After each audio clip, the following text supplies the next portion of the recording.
Dad, what are you doing here? I shouted because there he was, lying in an old, worn-out tent in the yard under the blazing sun. It reminded me of the tents from my childhood. Ah, don't worry about it. It's the usual thing, Dad replied weakly, leaving me speechless. Since he hurt his leg, he's been living with my brother and his wife. Whenever I called, my brother said Dad was fine, and his wife would laugh and say she was taking good care of him. They told me I couldn't talk to Dad because he wasn't good with technology and had made new friends at the hospital, so he was enjoying life. But seeing Dad lying there looking so weak, I realized my brother and his wife were lying. Dad slowly raised his hand and pointed toward a direction. I saw my home. I'm single and my parents' house is in the city, but I moved to the countryside to work at a resort hotel, chasing my dream. My parents had a car accident 2 years ago. Only Mom died, but Dad injured his leg and got really depressed after losing her. They were always together and known as a loving couple in the neighborhood. Dad liked staying home, but he would travel because Mom loved it.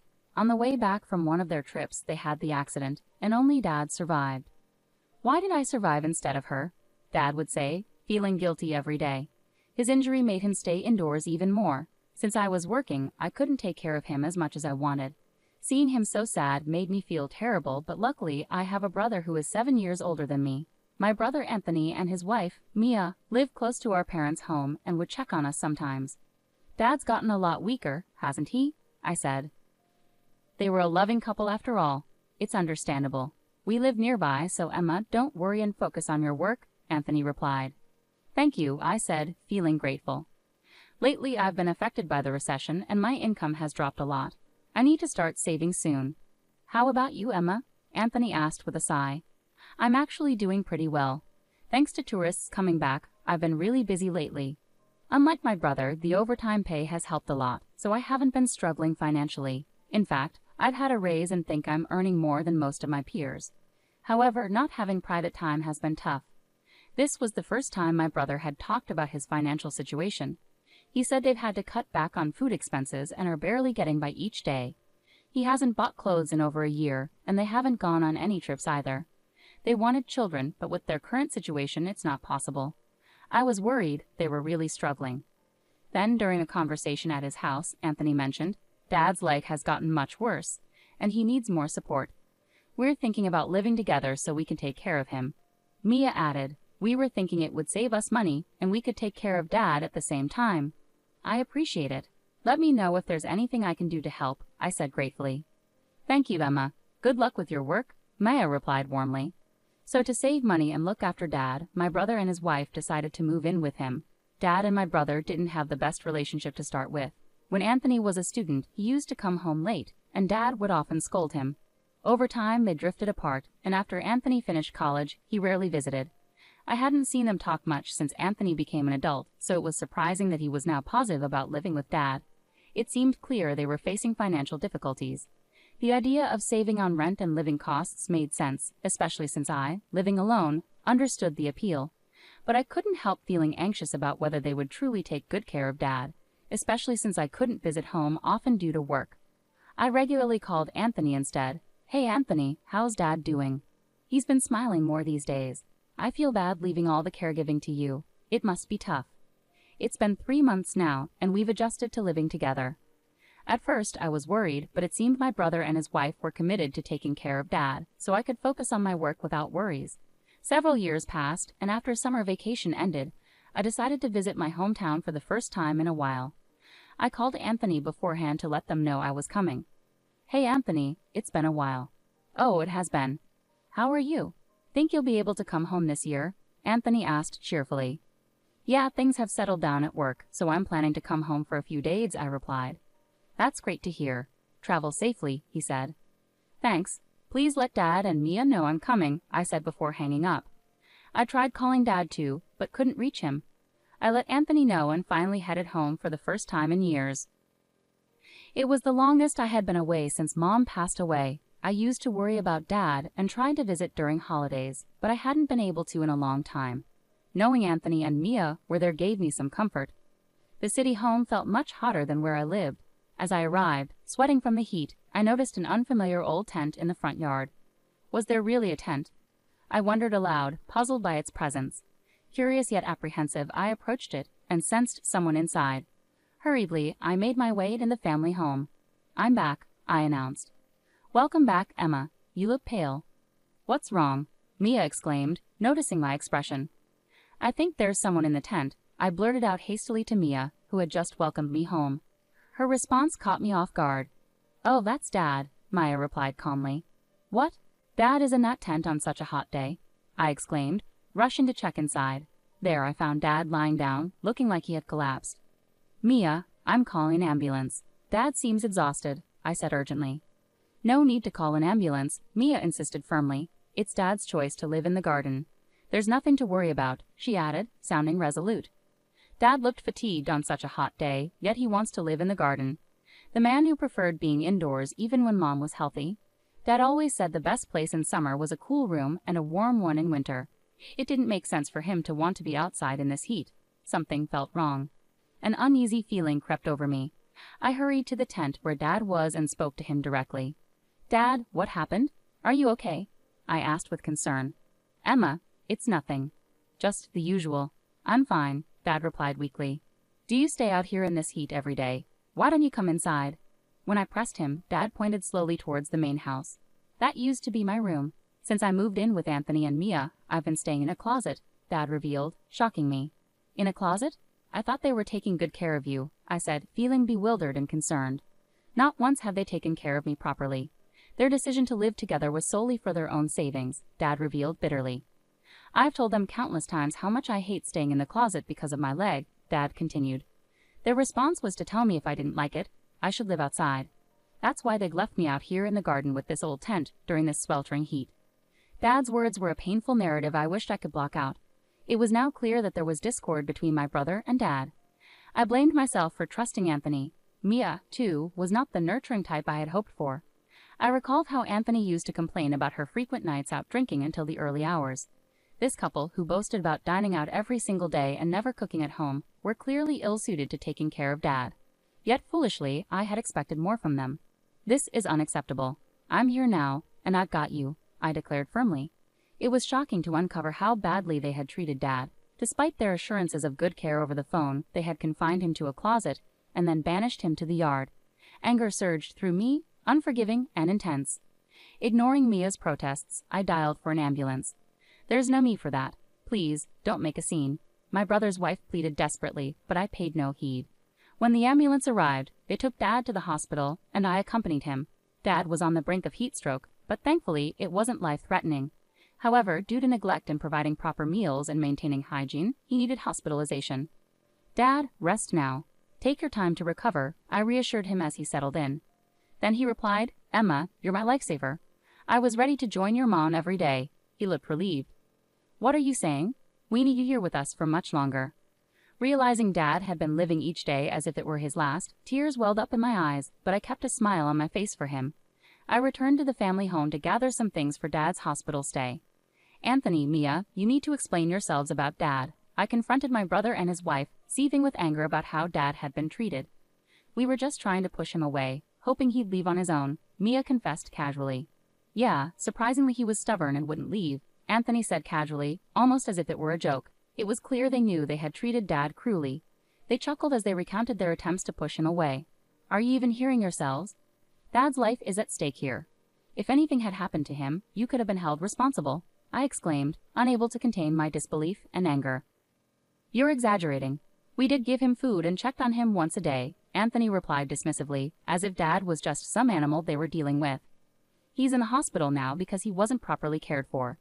Do you understand what you've done? It's outrageous to kick him out of his own home," I retorted, frustration evident in my voice. My brother and his wife showed no remorse and started making excuses for their actions. "We didn't choose to live here. Financial struggles forced us to move in, but caregiving turned out to be much harder than we expected," Mia explained. "That's why we considered placing him in a facility, but Dad strongly opposed leaving this house full of memories of Mom.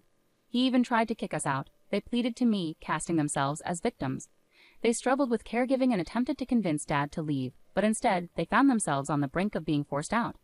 Having rent-free accommodation is crucial for us, so we couldn't let Dad kick us out," Anthony justified their actions. I never imagined my brother would stoop so low as to deliberately worsen Dad's care and quality of life just to secure the house for himself. Despite Dad and my brother not being close, I had trusted that as an adult in his mid-30s, he would manage Dad's care responsibly. It was terrifying to realize they had devised such a cruel strategy. Moreover, my brother confessed that by confining Dad to the closet or forcing him into the yard when I visited, they were trying to manipulate Dad into choosing to live with me instead. Living in the countryside is better for his health anyway, so we were planning to send him to live with you, my brother admitted. We thought he'd leave on his own before you got here, but he held on. Mia chuckled, as if reminiscing about a challenging game. Now that you're back, Dad will probably say he wants to live with you. Anthony laughed, casually dropping this bombshell. Then he said something outrageous. Now that Dad's in the hospital, this house belongs to us, so pack your things and leave. I was so appalled by his audacity that I was at a loss for words. To think he could say such a thing while living in someone else's house. I gathered Dad's belongings and went back to the hospital. Dad, I heard about what happened from Anthony. It must have been tough, I said gently. Dad sighed, expressing his despair.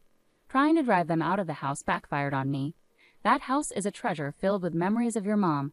I couldn't just hand it over to people like them. His enduring love for Mom still gave him strength, which was reassuring. Don't worry, Dad. We'll figure this out together. You're not alone in this, I reassured him, determined to make things right for him. Don't worry about the house. We'll figure something out. You might need to stay in a hospital for a bit longer, but would you like to live with me after you're discharged? I suggested. Dad's face lit up with relief. Thank you. If you're okay with it, I'd be happy to live together. After Dad agreed to live with me, I returned to my place. 2 months later, I started receiving a barrage of calls from Anthony. There are a bunch of unknown men in the house. What's going on? Anthony demanded furiously. Without replying, I handed the phone to someone else. The person who took over was our maternal grandfather. Hey, Anthony. I've heard the story from Emma. You've done something terrible to my dear son-in-law. When grandfather spoke, Anthony sounded shocked. Our family home was actually built by grandfather as a wedding gift for Mom when she was young. Dad, who was adopted into the family, was always treated by grandfather as if he were his own son. When I told grandfather about the situation, he was furious and sent over some of his strongest apprentices to drive out my brother and his wife. After the commotion, I called grandfather, who owns the land and the house. Grandfather has always been imposing, and Anthony has always been afraid of him. I believed he could help us out of this mess. Anthony, all your stuff has been arranged to be sent to Mia's parents' house, grandfather said firmly. Don't just go ahead with things on your own, Anthony protested, though his voice was tinged with fear. You're the one who acted out of line. Now deal with the consequences, grandfather retorted sharply. A person who treated their family like that has no right to argue. Do you have any complaints? Grandfather said firmly. No, sir. I'm sorry, Anthony replied and didn't argue back. After that, grandfather was always kind to me but very strict with Anthony as he grew up. If Anthony cried, grandfather would spank him, which made him cry more and get scolded even more. What was okay in the past is now considered wrong. Watching Anthony, I often felt glad to be a girl. Even though Anthony would rebel against Dad, he never dared to go against grandfather. This time, too, he tried to resist a little, but grandfather quickly took control, showing that my brother couldn't match him. Anthony and Mia's belongings were sent to Mia's parents' house as grandfather had arranged. When they arrived, it was clear they hadn't been there in a long time. Hey Dad, I think our stuff has arrived, so we came to pick it up, Mia said. Mia's dad came out from the back room. I've heard everything from Anthony's sister. You two are going to live with us from now on. It's okay, we'll live at my family home, Mia replied. Don't even think about coming back after treating your father like that. I'll fix your bad attitude, Mia's dad said angrily. I had heard that Mia's dad was very strict. After explaining everything to him, Anthony and Mia had no choice but to live under his strict rules. Mia learned to cook from scratch and had to prepare meals for the family every day. Anthony got permission for a side job and helped Mia's dad with his work on weekends. After Dad was discharged from the hospital, grandfather told him the house needed repairs because of some damage. Determined to fix the house filled with memories of Mom, Dad committed himself to rehabilitation and recovered impressively. You did great with the rehab. The doctors were even surprised by how quickly you recovered, I said. Of course, it's the house filled with memories of your mom, so I need to put my all into fixing it. Dad replied with a brightness in his voice like in the old days. It seemed his love for Mom helped Dad recover. With grandfather's instructions and the help of his apprentices, we gradually repaired the house. While fixing the house, Dad seemed to regain the sparkle he had when Mom was alive. You seem really lively, I said. Working on the house brings back a lot of memories, and it feels like I'm talking to your mom. I felt like she had gone far away, but maybe she's been nearby all along, watching over me. Hearing Dad talk like that almost brought tears to my eyes. Despite the horrible treatment from my brother and his wife, maybe Mom really was protecting him. Eventually, the house repairs were completed. When the repairs were done, Dad decided to let go of the house. Dad, are you sure? I felt like Mom said it's okay not to cling to this house anymore.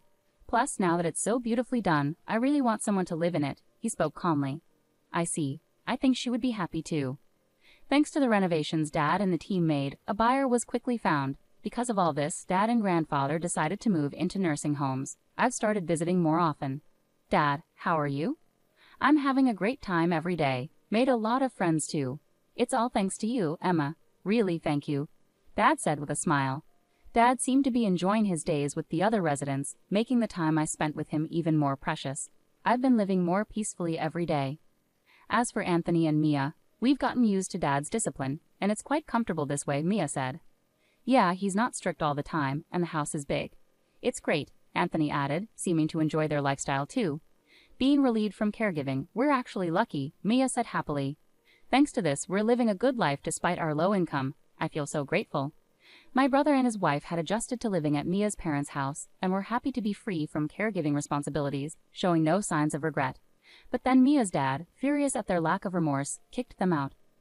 There's no remorse from you, so you might as well leave, Mia's dad said quietly yet angrily. Pack your things and leave immediately. He expelled them without allowing any discussion.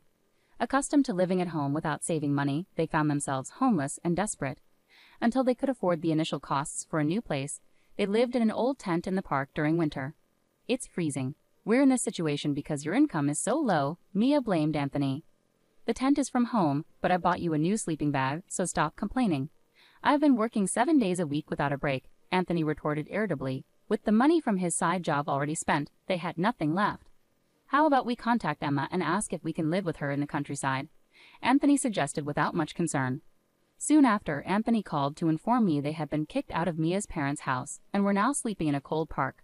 My brother, who had previously made fun of my rural lifestyle, was now pleading to live with me. Knowing how badly he treated our father, I couldn't bring myself to help him, so I refused. I decided to block all future communications to avoid any further trouble. I can only hope they realize that their actions have consequences.